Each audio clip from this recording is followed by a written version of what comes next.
Good evening, and welcome to tonight's program on inclusive diplomacy, former Directors General's Perspectives.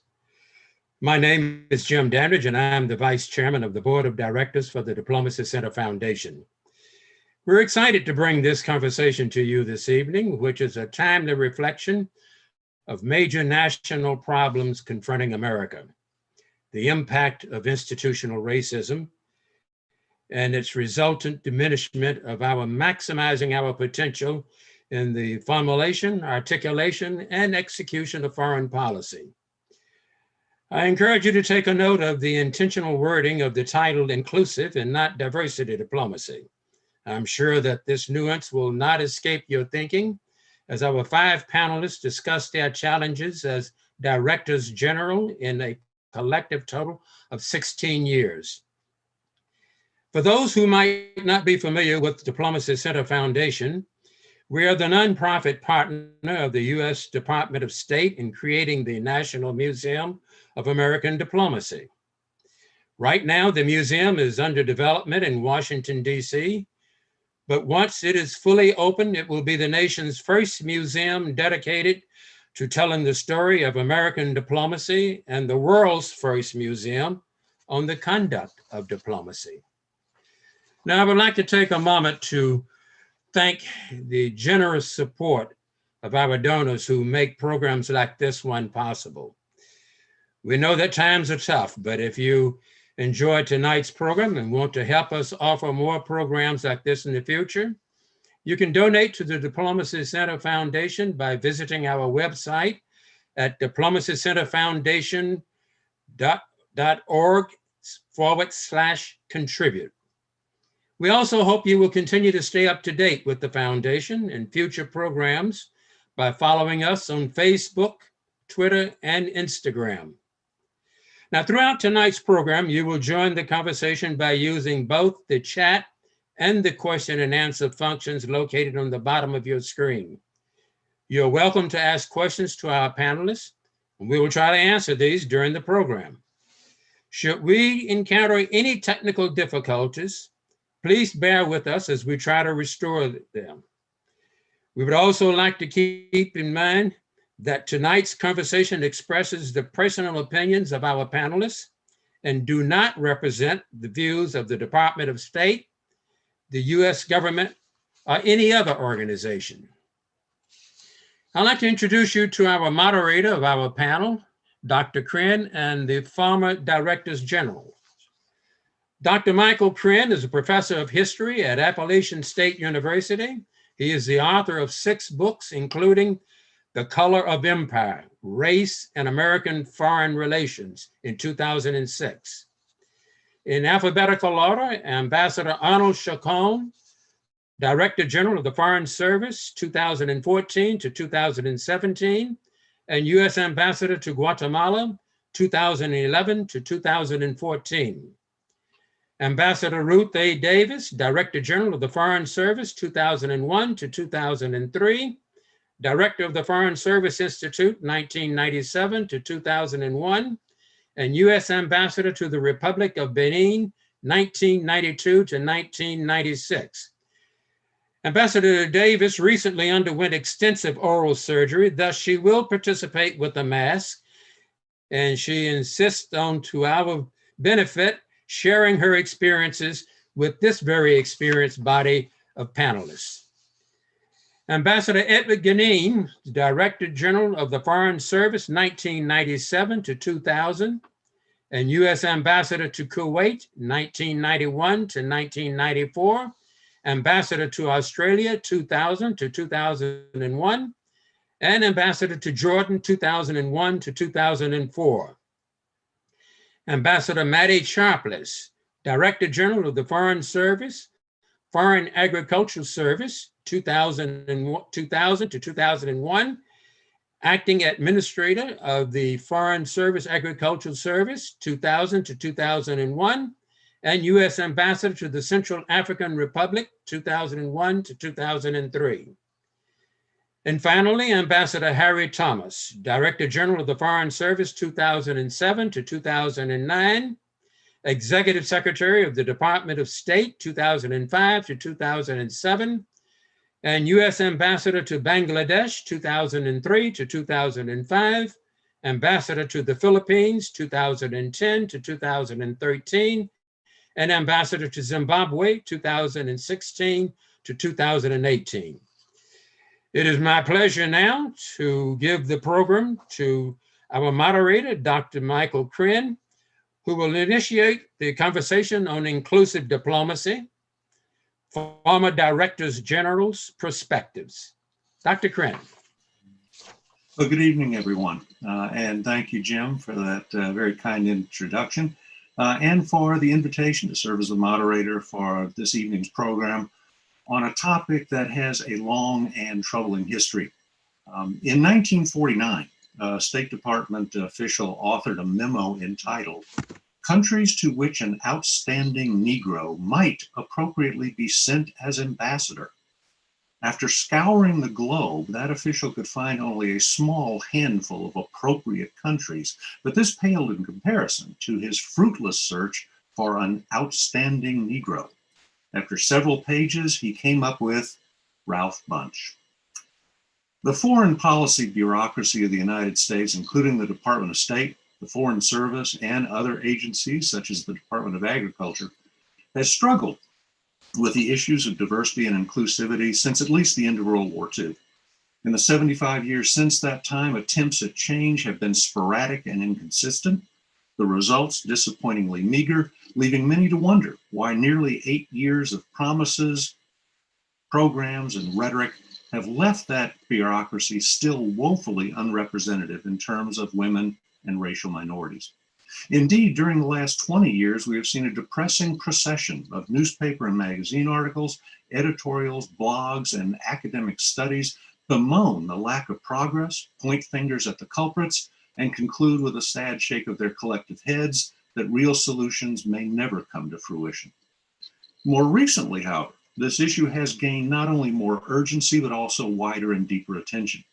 In January 2020, the GAO released its report on progress toward diversity in the Department of State and concluded that while the total number of minority and women employees increased by a few percentage points in the last 20 years or so, quote, the proportion of racial or ethnic minorities and women was lowest at the management and executive levels. Just a few months later, the Belfer Center at the Harvard Kennedy School argued that what was needed was, quote, a wholesale overhaul of the personnel system at State and the Foreign Service, involving a relentless focus on diversity as a first-order strategic priority. The following year, the Truman Center published its own study entitled Transforming State, that opened with the declaration, "It is no secret that the State Department, our nation's oldest cabinet-level agency, needs to transform to meet the needs of the 21st century." A central effort of that process should involve building a State Department that looks like America through better recruitment efforts, greater equity in assignments and promotions, and mentoring and retaining diverse talent. In response to these and other studies, the department recently announced the appointment of Ambassador Gina Abercrombie Winstanley as the first Chief Diversity and Inclusion Officer in the history of the Department of State. And thus, we are extremely fortunate to have with us tonight 5 professionals who have quite literally been on the front lines of this battle. 4 of the panelists served as Director Generals of the Foreign Service. Ambassador Sharpless held that same position with the Foreign Agricultural Service.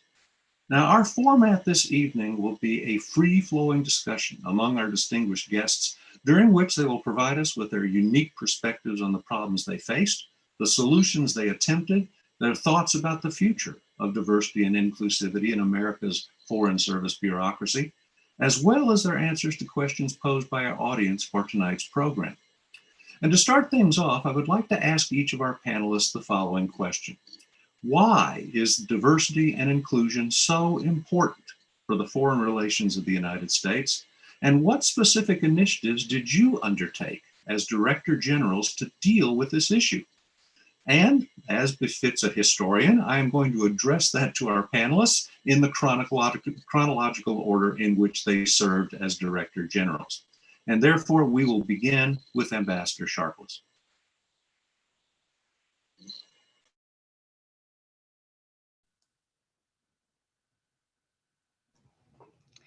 Thank you, Dr. Krenn. And I also would like to thank the Diplomacy Center Foundation for having invited me to serve on the panel this evening here.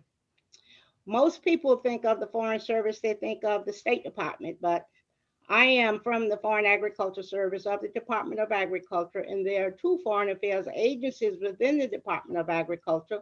In addition to FAS, as we are called, there's also the Animal and Health Plant Inspection Service, and we all went under the Foreign Service in the Foreign Service Act of 1980. And the Foreign Agriculture Service, as many of us know, is primarily the foreign agency that promotes U.S. agricultural exports, along with trade policy and market development and market analysis. And APHIS really works abroad to make sure that it keeps abreast of all types of diseases. And its goal is to protect U.S. agriculture, be it animal or be it plant health. So to the question that was just posed, why is diversity and inclusion important in carrying out foreign affairs by the United States? To me personally, that is diversity and inclusion is very important, not only for carrying out foreign affairs, but for working within the United States itself. If we don't have diversity and inclusion at home, it's difficult to even have it abroad. So I think it's very, very important to have a representation of what the United States looks like, what our thought patterns are, what our backgrounds are, our educations are, all of these components which make up diversity within itself, including the various ethnic groups of this country. Now, when you specifically look at the various ethnic groups, a lot of emphasis is put on African Americans, but you also have the Hispanics, you have the Asians, you have many other representative groups, and in the various agencies of the US government, you would clearly see that come through. During my assignment in Paris as the agriculture minister counselor there are 42 agencies of the US government in that embassy. Although we have only 4 or 5 foreign affairs agencies, the US government is represented everywhere. So then to move on to the question of what I did, what initiatives I implemented when I was the Director General, I made a great effort, a really great effort of recruiting minorities, particularly those from the HBCU universities, because we were seeking agricultural economists and international trade policies, also recruiting women and recruiting any other minority group, training them, promoting them, making sure that they were assigned in posts that were commensurate with their ranks, and also making a great effort to retain them.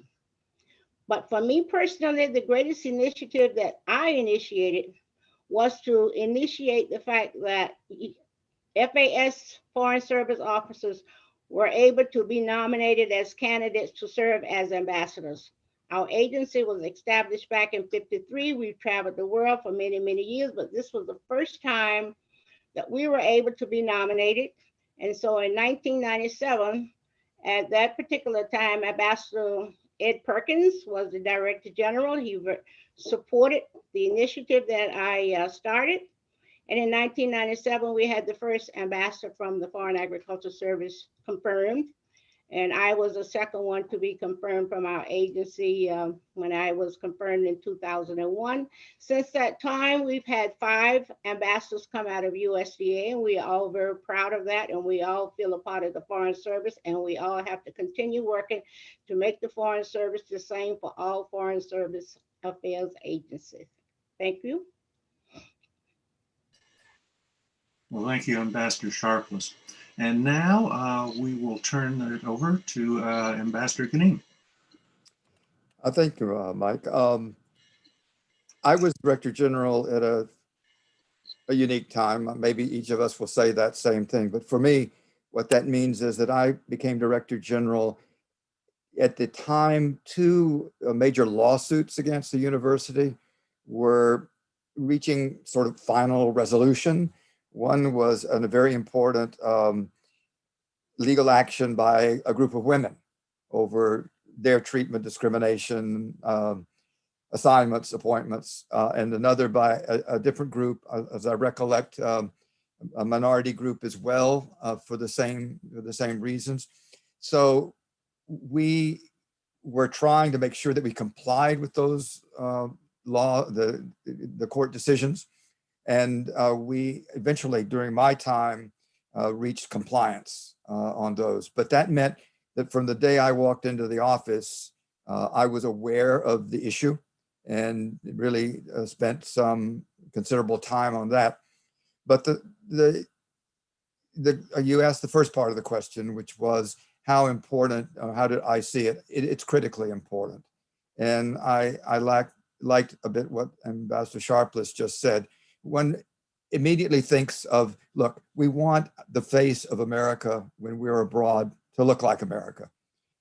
We want people from all backgrounds to be out there, to be seen by our counterparts, by our friends and allies, and the people who are not our allies, that everyone in the United States has a chance to be a representative of America. But the reference that Ambassador Sharpless made, I think, to the domestic front is extremely important. It's important that we have a diversified group right here at home in the Department of State building itself and out in the outreach to America, that it be not all white males for sure. And so it's critical. Now, just before I became Director General, I was actually posted to the United Nations as Madeleine Albright's deputy at the UN. I remember getting a phone call from Dr. Hudson from Georgetown, who said, I understand from the grapevine you're going to be nominated as Director General. Well, Skip, I want to tell you right now, the first thing you better do when you get there is to resurrect the program that we had that brings minorities into the Department of State. And I said, well, why don't you explain it to me? He said, well, we had a program, but the Justice Department said it was illegal. It was discriminatory against other groups, and we could not have a program deliberately aimed at one group. And so I told him on the phone, you got that right. That's going to be one of my first efforts. So when I got to the department, was in the job, I raised it immediately, and my legal advisor in the L Bureau immediately said, Skip, I'm sorry, you can't do that. Doesn't matter how much you want to do it. The Justice Department has already said it's impossible. And I said, well, I think I can design something that will pass. And they said, well, you can try. And what I came up with was that we ought to have a program that could bring in disadvantaged Americans. And it didn't say African Americans, Hispanic Americans, it said disadvantaged Americans. And they looked at it and they said, well, we're willing to let you try, and we'll see what Justice says. In the meantime, they actually checked out with Justice, who said, it sounds okay to us. And that became a program that I initiated and kept during the years I was Director General.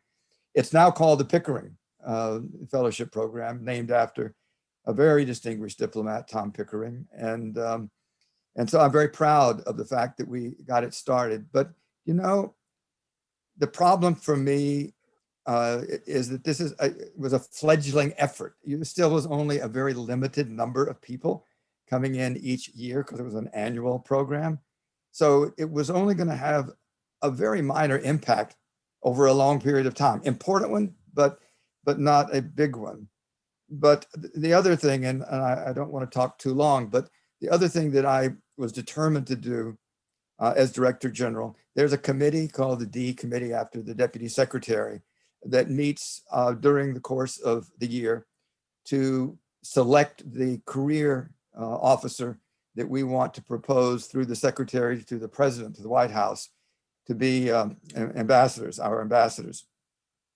I made certain that there was women, that there were women and minorities on every single short list that I sent forward to this committee.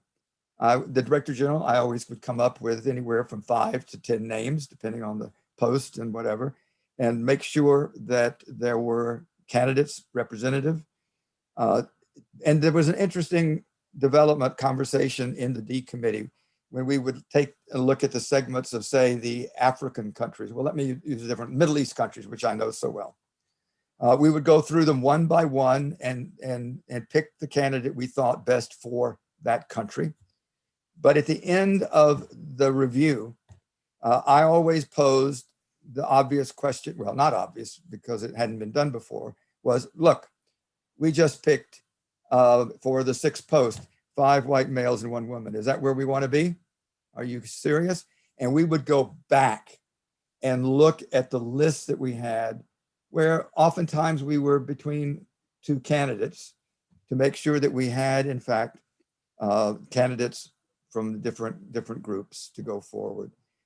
But this takes an initiative. This doesn't happen naturally. And I'll stop there. But thank you for this opportunity to mention that. All right, thank you, Ambassador. Next up is Ambassador Ruth Davis. Good evening. I'd like to thank the museum for hosting us and thank Jim Dandridge and Michael Krenn for pulling this panel together. And I'll start, Dr. Krenn, by answering your first question. Why is diversity and inclusiveness so important?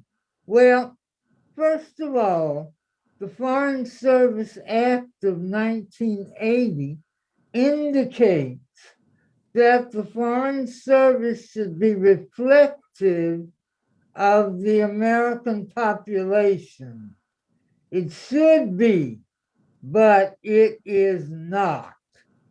For example, the African Americans account for 12.3% of the population and only 6% of Foreign Service African American generalists are in the Foreign Service.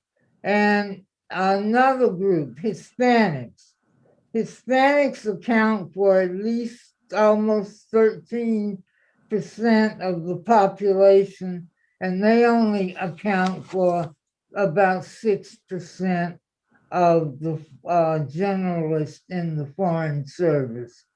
My second point would be that in this day and age, America needs a strong and high-performing foreign policy and foreign service to develop and execute foreign policy that is required to advance our interests and defend our security and to regain our international leadership status in the world. Diversity is important in this endeavor because diversity brings in new ideas, experiences, and perspectives, which lead to better problem solving and policy development. I myself firmly believe that in the absence of a diverse, inclusive foreign service, America is missing the vital contributions that a significant portion of our population would bring to the table if only we would let them in and if only we would welcome them. Now, my second part of your question is, what did I do to foster diversity and inclusion as Director General? I endeavored to put emphasis on recruitment, retention, and promotion. On recruitment, I worked with Congressman Rangel and his staff to institute the Rangel program, which has since brought into the service 292 underrepresented Foreign Service officers, with another 125 in the pipeline. I also worked on creating a pipeline through increasing the number of paid internships so that more minorities could afford to undertake internships with a view to attracting them to the Foreign Service. Unfortunately, due to budget constraints, the number of internships have diminished. However, Congressman Castro and a number of others up on the Hill are promoting a bill that says that the State Department must pay its interns. When I was Director General, I paid special attention to BEX, which is in charge of assessment and examination. And I made a special effort to ensure that there were experienced minority examiners brought on board, sometimes from the outside. And on retention, I promoted participation of underrepresented officers in the International Career Advancement Program, ICAP, which helps to prepare mid-level foreign service officers and others in international affairs to advance to senior levels. And I'm happy to say that a substantial number of ICAP participants, such as Gina Abercrombie Winstanley, who will be our Chief Diversity Officer, many of those people who participated in that program are receiving high-level appointments in this new administration.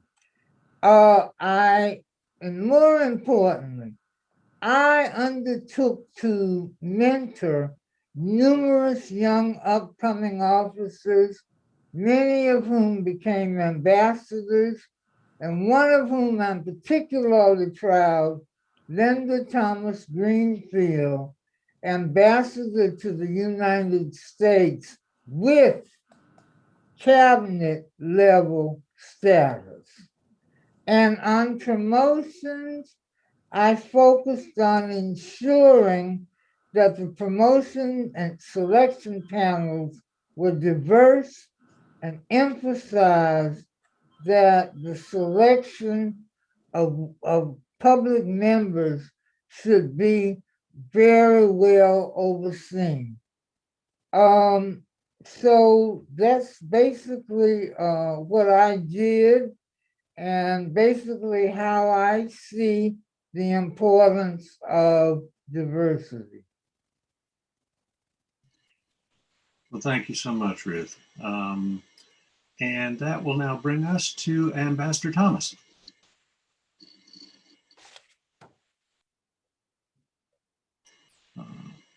You are still on mute. Mute.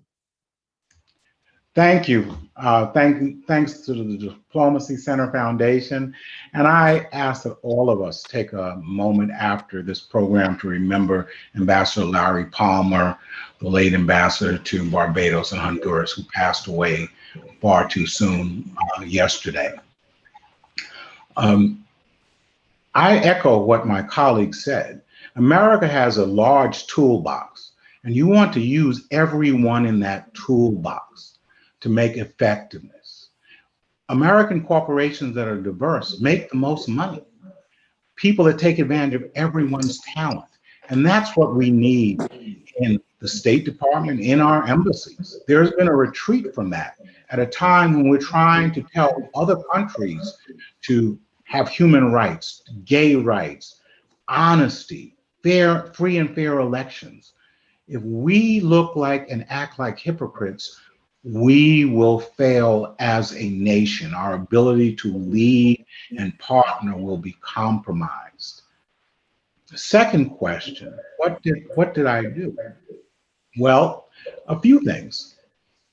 At the urging of Ambassadors Davis and Ambassador Brazil, when the Wrangle program was facing funding challenges, I went to Secretary of State Rice and asked her for $1 million. And she immediately granted without blinking, without blinking. She said, we need these people. Second, my distinguished deputy, Ambassador Teddy Taylor, and I wanted to expand paid internships, and we wanted to recruit people from all over America. So we went to small colleges like University of Nebraska, Wesleyan, Hamilton College in Ohio, but Wiley College, Langston College, Johnson C. Smith, Delaware State, the HBCUs sometimes that did not have a lot of African-American representation. We went to Hispanic college and we recruited people for paid internships. We were able to pay them $500 a week. We had to work with their alums to get them transport to Washington. And some specialists came out of these programs. We found that some of the schools had criminology programs where we could get paid internships. Lastly, discussed extensively with Secretary of State Rice the fact that the prevalence of African-American chiefs of mission in Africa and the Caribbean. And by the time she left, we had selected or named 4 to be chiefs of mission in East Asia and Pacific, something that had never happened before or since. I want to make sure people understand that. So leadership at the top, the involvement, and not just rhetoric, made a difference. And I commend the people that I was able to work with for helping us achieve those goals. Well, thank you, Ambassador Thomas. Last but not least, we'll turn things over to Ambassador Chacon. Thank you, Diplomacy Foundation, for inviting me to this distinguished panel. I, of course, associate myself with all of the comments of those who have spoken today. And I must say, it's a very humbling experience. I stand on the shoulders of a lot of great directors general. And quite simply, what we tried to do was continue to build on the blueprint of many of the programs that have been introduced by many of my fellow panelists, try to grow them, try to, again, to keep that flame lit. I would say that a diverse, inclusive foreign service isn't just a nice thing to do. It's absolutely essential. We want to have an effective foreign policy. Simple. And to have an effective foreign policy, we have to have a foreign service that reflects the greatness of our country, the power of our example. And so to me, you know, I don't think that people should be wringing their hands about, is this a good thing to do? Is this not a good thing to do? Back and forth. It's quite simply, we're going to be the United States of America and realize our full potential. We can't be doing this battle with one hand behind our backs. Regarding initiatives, in particular on my watch, I try to focus on the need to have a more agile and flexible State Department.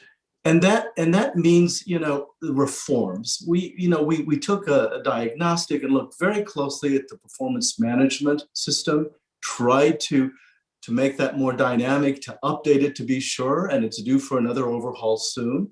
We looked at the bidding and the assignments process. Again, you know, this shouldn't be rocket science to be able to change that. To be sure, the Foreign Service Act has been 40 years since it was passed, and we need to update so many really important things in that. So I would say, you know, certainly paid internships, we tried to grow that program, but we know what we have to do. We need to get the support of the Hill, of Americans who need to understand why we matter to the bottom line, to get to work and to do and implement all of these great ideas. We do not need to reinvent the wheel here. And I think that's the great thing about all of us here on this panel. We're all on the same page, but we just need to do a better job of strategic communication so that we get the allies. And we've gotten so many more allies on the Hill than we used to have. But Americans are beginning to understand, this is not a nice thing to have an effective foreign service, but absolutely essential for our future. Thanks. Well, thank you to everyone for getting the conversation going. I'm going to take a bundle of questions here that we received before the program and that we're also receiving during the presentation night and ask a fairly broad question. First, why, after all of this time and all of these efforts and all of these programs and the efforts on your behalf, are we still facing these problems with the Department of State, Foreign Service, our foreign policy bureaucracy? What are the obstacles that are keeping these institutions from achieving that diversity and inclusivity? And what are the steps that need to be taken? If you could talk to our new Chief Diversity and Inclusion Officer, what needs to be done to change this situation?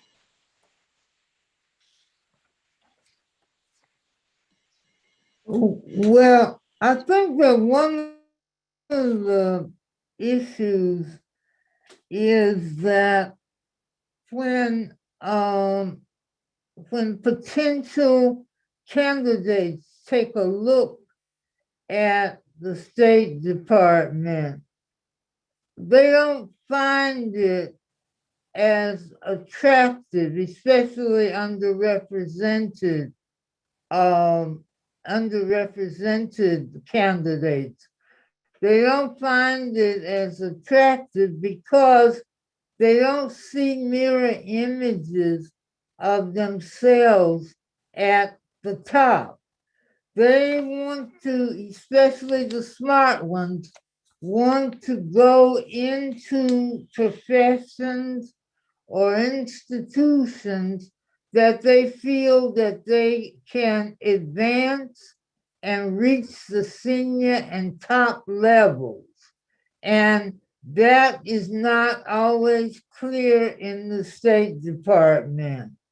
We are blessed, and I say blessed and I mean it, with an administration that is now paying a lot of attention to diversity issues. The Secretary of State, as it has been noted, has named a Chief Diversity Officer, and I believe that that diversity officer reports directly to him, which really means something. And I believe that there's a lot on that officer's shoulders, but a lot that she, as it happens to be a she, Gina Abercrombie Winstanley, can do to help to make the institution a more attractive institution. For instance, I have developed in my head a list of all of the things that I'd like to see her do. I know she can't change the whole structure, but she certainly should sit on what we call the D committee, which selects ambassadors. She needs to play an active role on that and make sure that underrepresented Americans are selected as ambassadors. And she also needs to be an active part of the Deputy Chief of Mission Selection Committee, ensuring that underrepresented FSOs are assigned to DCM, Deputy Chief of Mission, and Principal Officer position. And she should develop standards that hold the Bureau accountable for inclusion of underrepresented FSOs who should be assigned worldwide and they should be assigned to leadership positions, desk officer positions, deputy assistant secretary positions, positions at top levels. And the CDO, as I call it, Chief Diversity Officer, should ensure that appropriate, helpful statistical data on assignments in all of the bureaus are kept current, and that she and the secretary can look at those statistics and see which bureaus are really practicing diversity and inclusion. And if they're not, the assistant secretary should be held accountable. The only way that we can assure diversity and inclusion in these organizations is to make sure that there is a commitment to the top. And if there is not a commitment to the top, then there should be some answers given.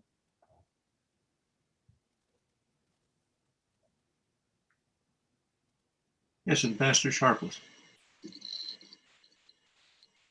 I personally think that the Foreign Service and all foreign affairs agencies should do a better job of making the Foreign Service career path known. The average American in college and the average college or throughout this country does not know about the Foreign Service. They know about foreign affairs because they hear it on the news. But I think if the foreign affairs agencies themselves were to get together and make a concentrated effort to educate young college students, or even starting at high school, about a career path in the Foreign Service, and throw in the net to pull in all of the minorities, put it like that. And then those students will have a chance to learn, make a path as they're making their decision, as they're being trained to learn or to know about the Foreign Service. I have met so many people in the Foreign Service who did not know about the Foreign Service until they were on their Peace Corps assignment. And that was my interest of going overseas initially in the Peace Corps, but my mother said the peace will be here to help me with these children. And I never got to the Peace Corps, so I went with the FAS. But I think if we really work to reach out to the young people as they're coming along, that would be a great, great effort to bring some minorities into the Foreign Service. Now, we all know what it takes to stay in there, and we all know what it takes when you have to leave your family and be moving around every 3 or 4 years. There's a certain type of person that's going to be the prime example of getting into staying in the Foreign Service. But I think if we made a greater effort in Washington, D.C. within all of the foreign affairs agencies, that would do a great job of helping to expand the diversity of the Foreign Service as we know it. Thank you. Yes, Ambassador Gnehm. Yes, I wanted to take off Mattie's, Ambassador Sharpless's suggestion, because it brought to mind one of the answers to your question about obstacles. And certainly when I was Director General, I think one of the obstacles were we had trouble finding people interested in the Foreign Service. And so we said, well, why? And the reason was that people were in the categories we're talking about just were not aware. And it reminds me that, you know how I learned about the Foreign Service? It was from an 8th grade civics teacher who asked me one afternoon, what do you want to be when you grow up? And I said, well, I'm not sure yet. She said, how about the Foreign Service? I said, what is that? She says, oh, it's ambassadors and you live abroad, you get to travel. And I thought, man, that sounds like a great occupation. You know what? I never wanted to be anything else. But what we need is for teachers, for outreach to those people who influence young people, to make them familiar with the Foreign Service as a potential career and what it is. So that when and these could be guidance counselors in high school. I think it needs to start early. It's not just a college experience, it's an earlier one, so that people are aware of it and they get excited about what it might be. And then they pursue it. They start asking questions.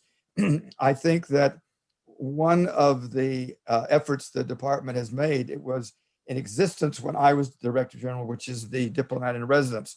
But I have to confess, it was a token effort. There were very few.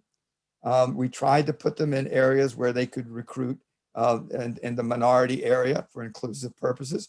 But it was, they might have 3 states with how many educational institutions. That's crazy.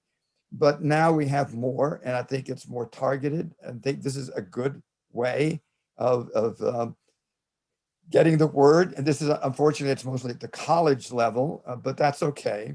That students, and I'm at GW, which is a school that has a foreign, as an Elliott School of International Affairs. So people go there thinking of it. But, as was said earlier, there's a vast ignorance, even from those who know about the Foreign Service, about what it really is and what that career means and how you move up and what you need to know, the skills and whatever. These are things that need to be somehow communicated more effectively, because we want enthusiasts looking toward the profession. And so I'm glad we have far more diplomats and residences around the country. And again, I do think we need to try to see if there's a way to go down one level to the high school level. We've gotten a number of questions from folks that have suggested that although recruitment is certainly one of the big issues, trying to get people to actually apply, to go into the State Department of Foreign Service, that's certainly a large issue. But many of these recent reports have noted that perhaps an even more striking problem is the inequality in terms of appointments and promotions once these individuals from underrepresented groups are actually in the State Department, Foreign Service, or other foreign policy bureaucracies. How do we deal with that?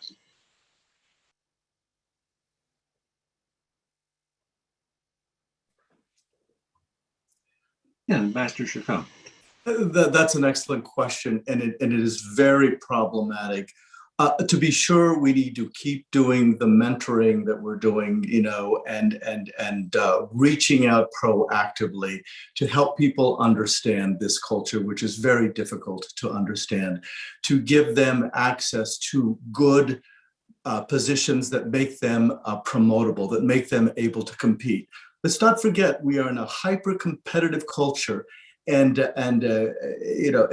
excelling is everything here. But again, there is a way to understand how to do that and to set yourself up for success. The promotion process is determined each year by a workforce planning analysis. And the number of promotions is independent of the promotion board process itself, which is based on peer evaluation. Because the Foreign Service Act requires that the department ensure a regular, predictable flow of talent up through the ranks into the senior foreign service. And so each year, we as directors general had to look at a sophisticated computer model to project promotion opportunities at each skill and grade of the foreign service. And that model compares the number of established positions at each grade and in each skill category with the number of employees in each of those categories to determine surpluses and deficits. So there are a lot of factors that go into this, and I'm perhaps getting too much in the weeds, but it's time in class, time in service, mandatory retirement, and other factors such as hiring plans. Are we going to be bringing people into the Foreign Service? Career progression, attrition projections. So it's very complicated to predict what we need. And in fact, we have had, feast and famine in terms of hiring that wreaks havoc on the ability of many minorities of the lower ranks to be promoted up. And so therefore, there are so many things that in our effort to do the right thing that complicate matters, but we're a lot like the military, and they're going to have this predicted flow up through the ranks. So the best thing is to make people competitive, to demystify what is going on, to give them the mentorship and the sponsorship they need so they don't make mistakes in their careers that keep them from getting promoted. I was promoted steadily, but surely. I love the fact that, I sat in grade many years for a long, long time, but I had a long career as a result. So again, there are many ways of looking at this, but again, the best thing is to have a mentor and a sponsor that helps you, put together a career path, gives you some honest counseling so that in fact you can be competitive. And I think with that, we will continue to have the very best of the best foreign services in the world because we do demand excellence.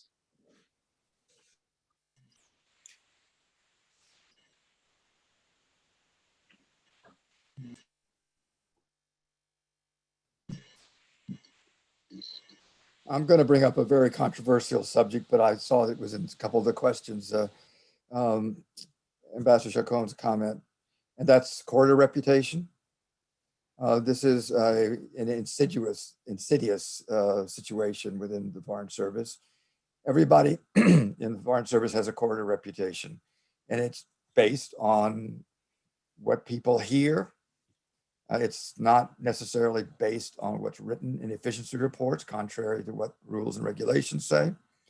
So when you try to assign people, inevitably, people get on the phone and call each and others who served with them. Hey, do you know Skip Gnehm? Is he somebody I want at my post? And it already sets in motion certain stereotyping and certain these are obstacles you mentioned, Michael, earlier. It's a real problem in the Foreign Service. And I used to say when I was Director General and speaking to A100 courses, I understand what the law says, that your promotions and all are to be based only on what is in your personnel file. That's your efficiency reports. But that's false, because it's your corridor reputation that's going to have more impact on the jobs you get, and as a result of jobs that you get, your promotion opportunities. So what does that mean? That means you need to be excellent. That means you need to know what it takes to survive. And that is a very important job for mentors. And that program needs to be really, really engaging so that you tell people what you need to do to get a good reputation. I hate to put it that way, but I'm talking about real facts of life. You've got to be efficient. You've got to be a person who gets along well with people, maybe a good writer, because people will say, boy, does he know how to write things, or he makes great relationships with people, a good contact person, whatever it is, those kinds of qualities you want to demonstrate. And then you will get a good reputation, which will lead people to want you to work for them. And that results in good jobs. And let's face it, it is very, very clear, and this came out in some of the studies, that people who get assigned to certain kinds of posts, and they are, because again, I've been a Middle East person, where there is chaos, troubles, crises, the efficiency report that gets written about that officer who's been under gunfire and who's been level-headed and did this and that is going to stand out at the promotion board when they read it against a file, and forgive me, for another post, I guess I won't pick one, in another country where not much dramatic happened, but he did a great job and whatever. He's going to look good, but when you've got them and you've got to rank order, it really is clear that getting good assignments is important for that promotion opportunity forward. So I realize some of those remarks may not be popular with people who are hearing it today, but I think they're facts. I would like to add that we will be back here 10 or 20 years if we don't change. Secretary Blinken is off to a very good start with his assistant secretary and undersecretary selections. They're more diverse than we have ever seen. But the fact is, the meat and potatoes of the Foreign Service is promotions as well as assignments. And unless the secretary and his team ensure that we end the systematic racism and cronyism that has denied minorities and many women opportunities to get in East Asia and Pacific or Near East affairs or European affairs, this will continue. That is a fact. There's no reason why we've had the last 4 years the lowest promotion rates of African Americans. We're told that we don't want to serve in Europe. People go on the Hill and lie about these things. So unless there is oversight, reports, and possibly rewards for people who do the right thing, there will be little or no progress. There will be tokenism. And like Ambassador Gnehm, I'm sorry, I don't care what people think about this. It has gone on too long and it will continue to repeat itself.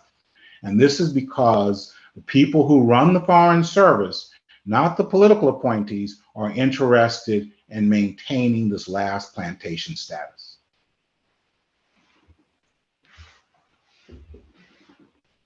Well, given the issues and the obstacles and the fact that, you know, as Ambassador Thomas said, it strikes me that when I wrote my book 20 years ago about African Americans and the Department of State, I hoped that there would be this dramatic change. That hasn't happened. We now have the Chief Diversity and Inclusion Officer. There are so many issues to deal with, so many problems to deal with, such complexities. What would you say would be the first most important step that she could take to address this problem? Not to solve the problem overnight, but the first important, meaningful step to actually address this problem and start making forward momentum.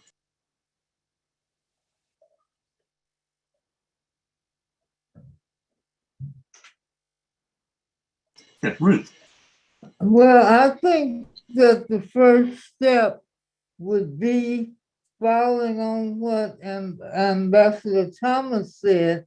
The first step would be to look at the assignment system and to make sure that underrepresented FSOs are represented all over the world at all levels, and especially at the senior levels.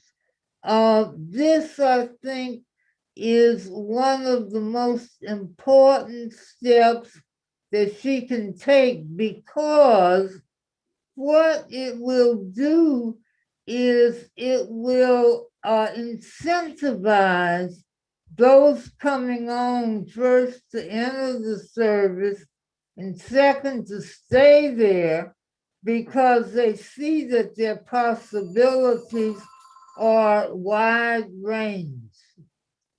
Sorry about my phone.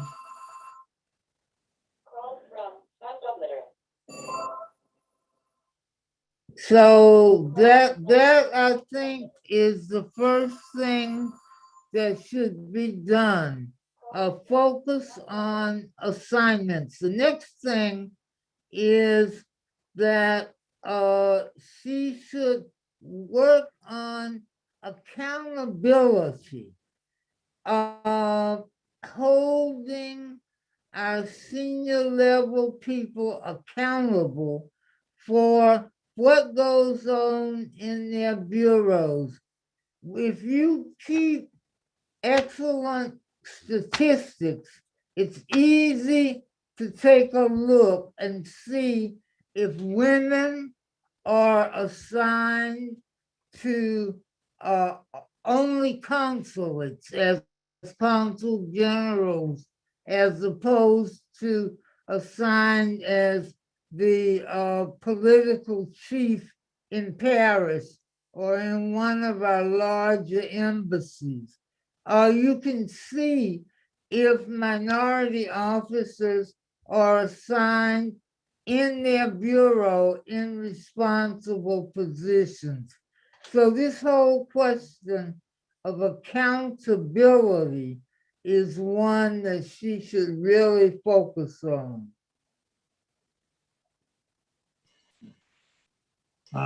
Ambassador Sharpless.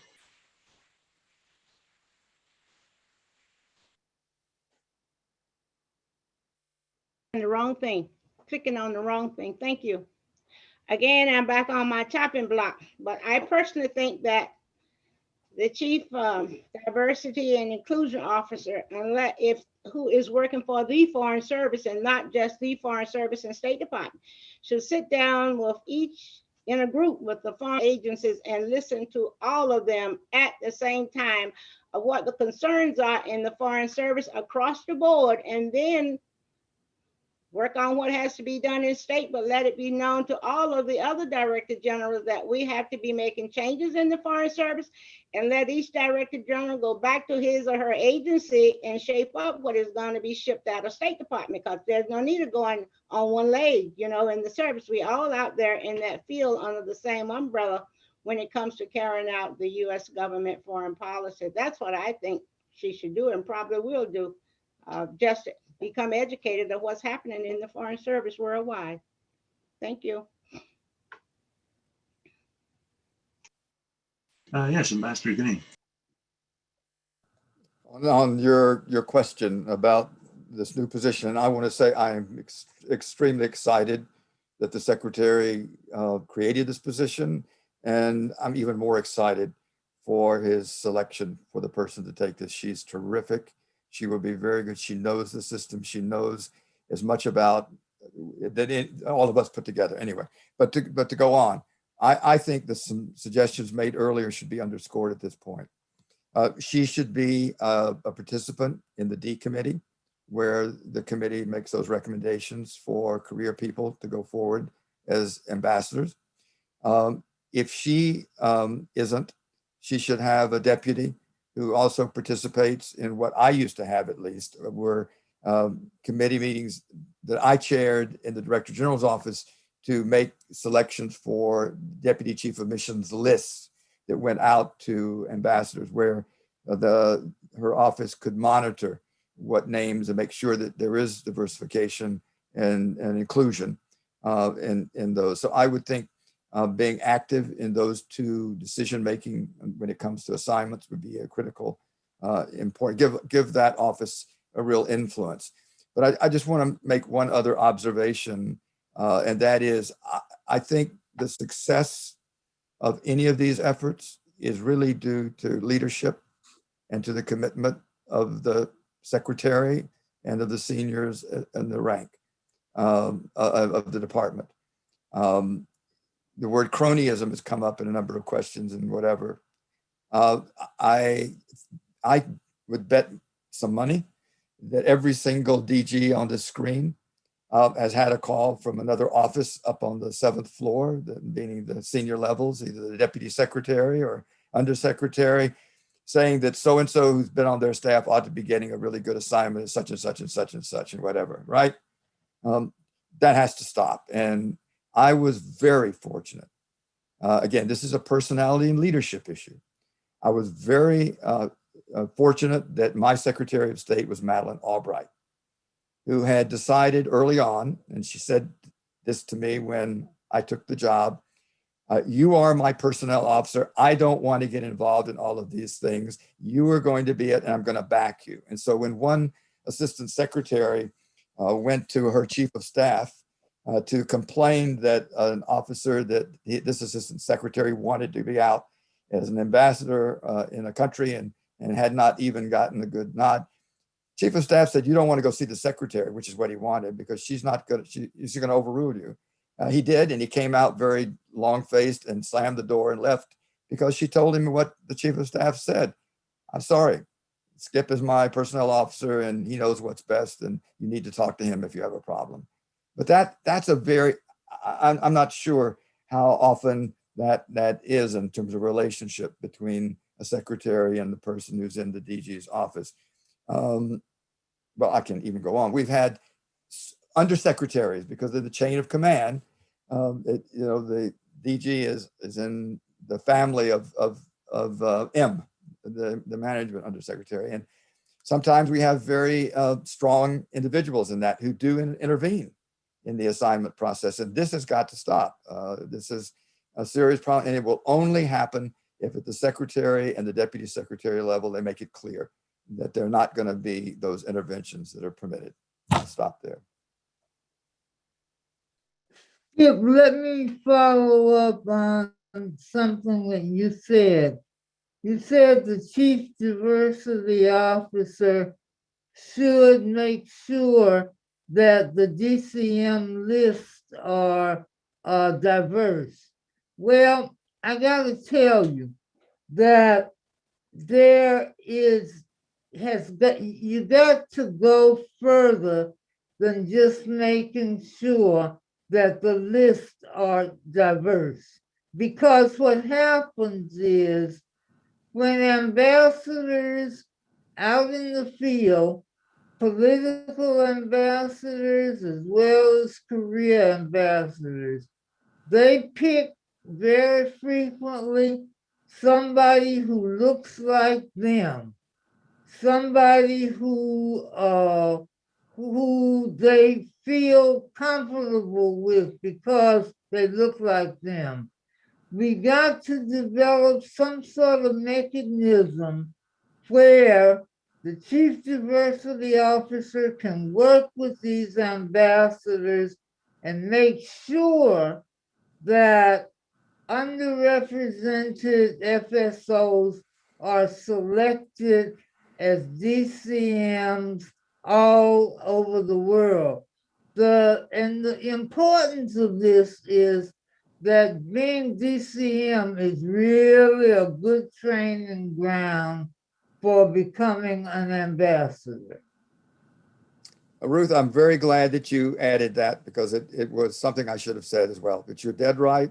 And I appreciate that add to what I was saying earlier. You're dead right. I would like to add that I'm very pleased that my longtime friend, Ambassador Abercrombie Winstanley, was selected for this job. She will do a great job, but she's not alone, and she shouldn't be allowed to be alone. And we can't let the assistants and undersecretaries say, well, that's Gina's job. It has to be a coordination. Right.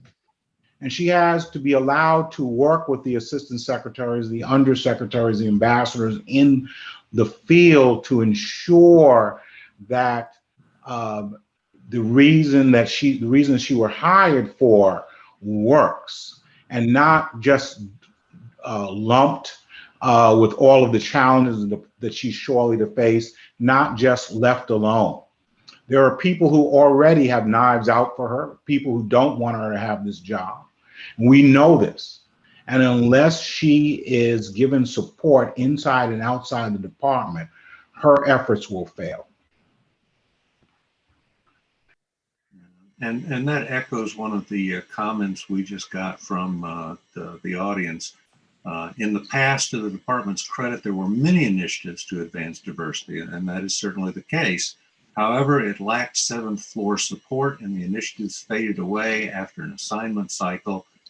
And I think a lot of it had to do with what Ambassador Thomas just talked about, that very often these programs and initiatives are made the responsibility of one or two or three people, and they are supposed to handle the problem. And I think Ambassador Thomas just made an excellent point that this has to be more than one person lifting this burden on their back and trying to solve the problem on their own. Well, we've also gotten a few questions here about two particular issues that folks have identified. That being the Foreign Service exam and the promotion boards. And I think we're talking about there in terms of diversity, getting a more diverse crowd, but then inclusivity, having people promoted. What can be done about these two very traditional parts of the Foreign Service? Is it time to revise these, the exam, the promotion boards? Is that something that the Chief Diversity Officer should be looking at very, very carefully?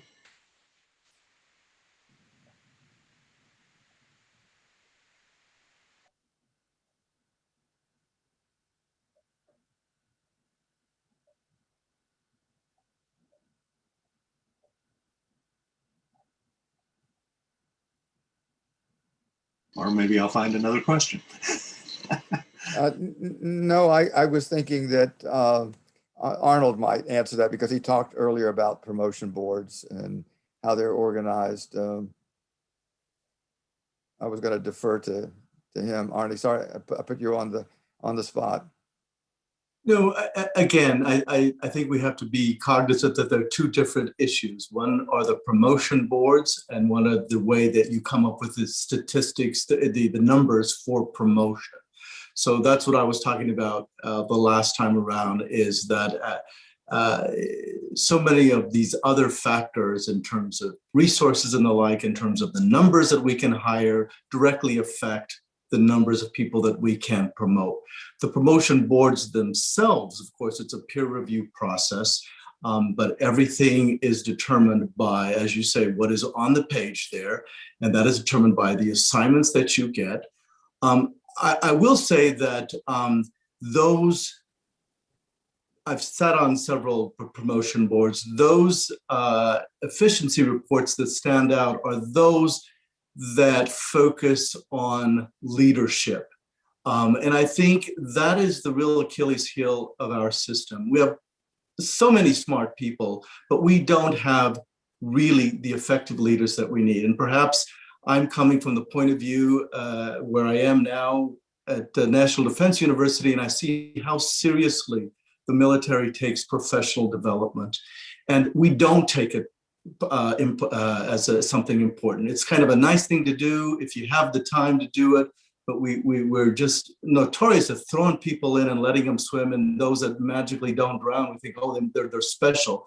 But as Director General, I was shocked at colleagues of mine that became ambassadors that were ineffective leaders. I don't know what happened to them. They certainly didn't get to be an ambassador by making these mistakes beforehand.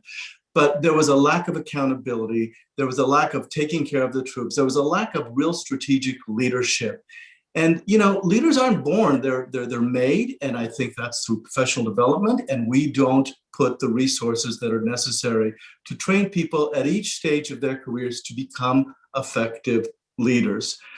Regarding the exam, again, we've toyed with things on the margins in terms of, the qualifications evaluation panel, trying to take into account experience and seasoning and things like that to be able to bring in a wide variety of people or recognize those talents in the exam process so that, in fact, we can increase the pool. That is clearly unsatisfactory. We need to compete for talent.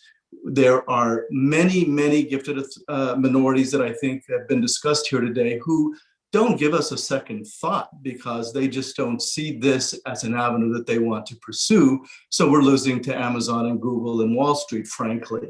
And again, if we don't compete for talent, tell the story, and to explain why we love this career, because it's one of purpose and meaning, and why you would want to do this, I don't think you're going to get the best of the best, because they see what we are and they see that perhaps it's better for them to be successful and at 38 come in as an assistant secretary and ambassador, have made the political friends and contacts that they need to be successful. So it's very complicated. Obviously, I think we need to look at the exam. It's the hardest thing about ourselves is that changing our culture, and we're the ones responsible for that.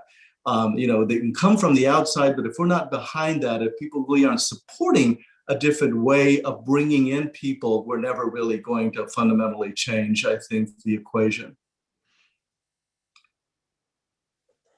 Let me follow up on your points about leadership.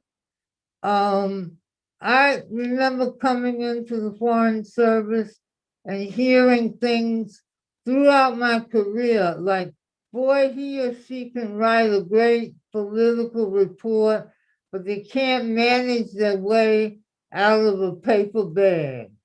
And that means that people are not happy. People don't feel part of the institution. They don't really feel that they've got good management. And that does not bode well for people staying in the Foreign Service. When I was the director of the Foreign Service Institute, I had the opportunity and the great pleasure of instituting a school of leadership and management, hoping that there would be a continuum of leadership training from the time that people enter the Foreign Service to the time that they become senior officers. The problem is that we need to have more personnel resources so that we can set aside training, set aside slots for training so that everybody doesn't have to rush out to post yesterday. One of the things that the Department of State really needs to do is to develop what we call a training float, and a training float that can't be touched except for assigning people to training. When I was DG, we had the Diplomatic Readiness Initiative, and we got 1,800 positions. And we thought we were really prepared to give people the opportunity to do training. What happened? The Middle East absorbed all of those, Iraq absorbed all of those positions. So we need to have the Congress set aside a certain number of training positions that cannot be touched except for training, so that we can develop the leadership that we really need to take the State Department into the future.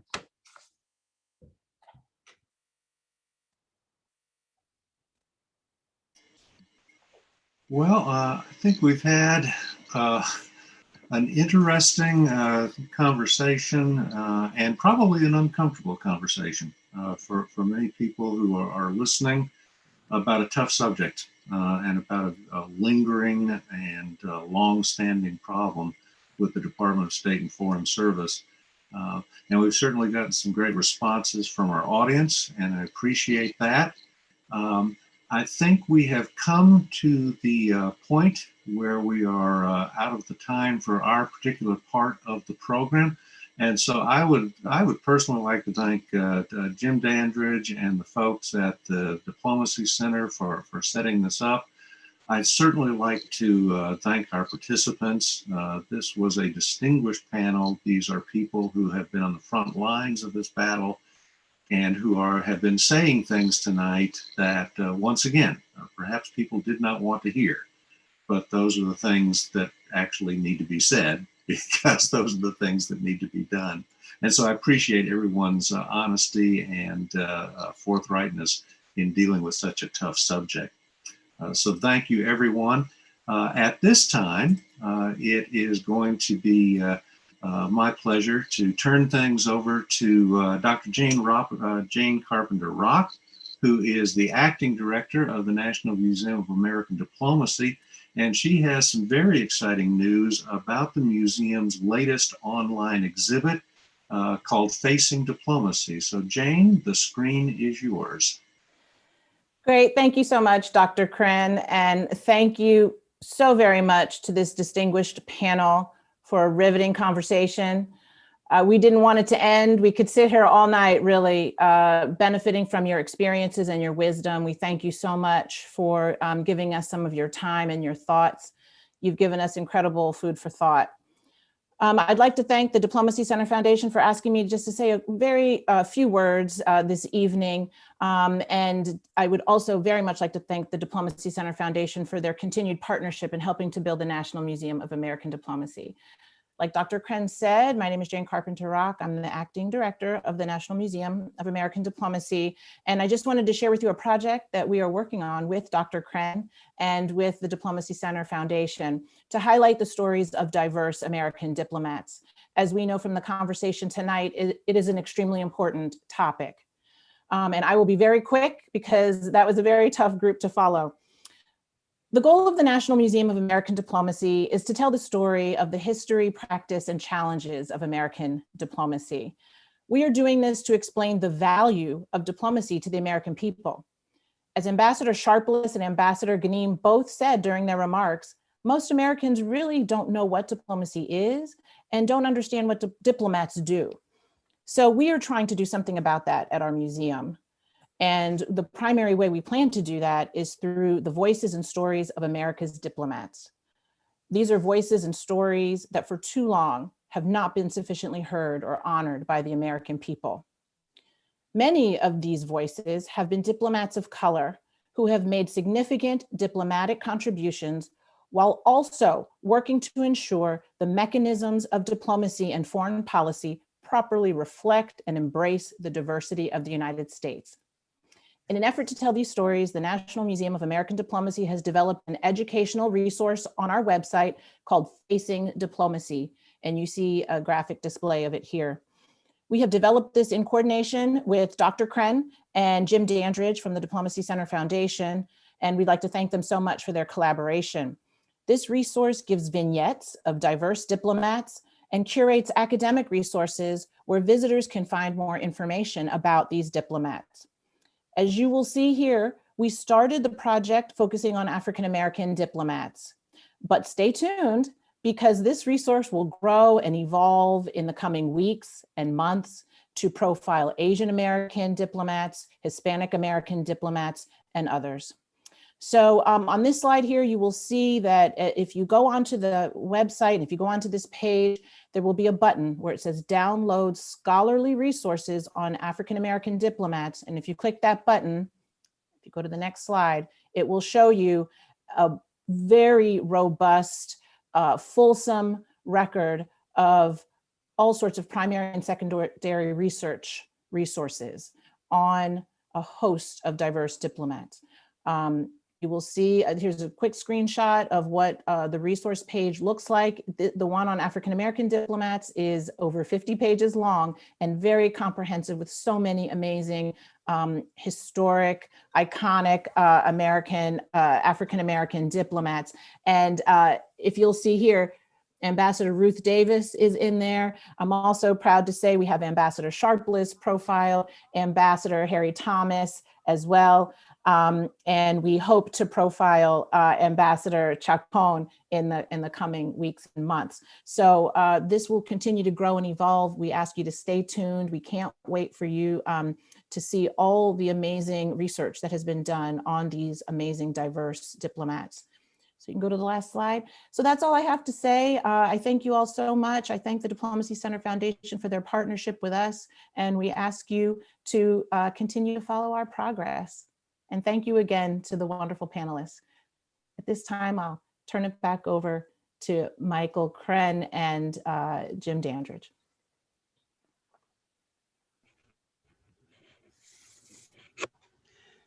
Thank you so much, Dr. Carpenter. On behalf of the Diplomacy Center Foundation, I congratulate you for this illustrious presentation in the National Museum of American Diplomacy, which again demonstrates its breadth beyond the confines of just the brick and mortar walls here at State Department, 21st Street Northwest. It truly will join the ranks of the finest museums that digitally reach out to the heart of America and beyond. Our gratitude to this most valuable panel of experts, former Directors General of the U.S. Foreign Service, who have once again responded to the service call to make the American foreign policy machine the best that can be found anywhere globally. Dr. Michael Krenn, who has once again demonstrated his excellence in helping us to be all we can be to the maximum of our potential. And finally, to our Diplomacy Center Program Staff Officer, Kelly Scandon. Thanks for making this evening an informative evening. To you, our audience, without your presence and substantive participation, none of this would have been possible. Thank you again. Visit the museum. I promise you, when it opens, it's going to knock your socks off. Have a good evening. Good night.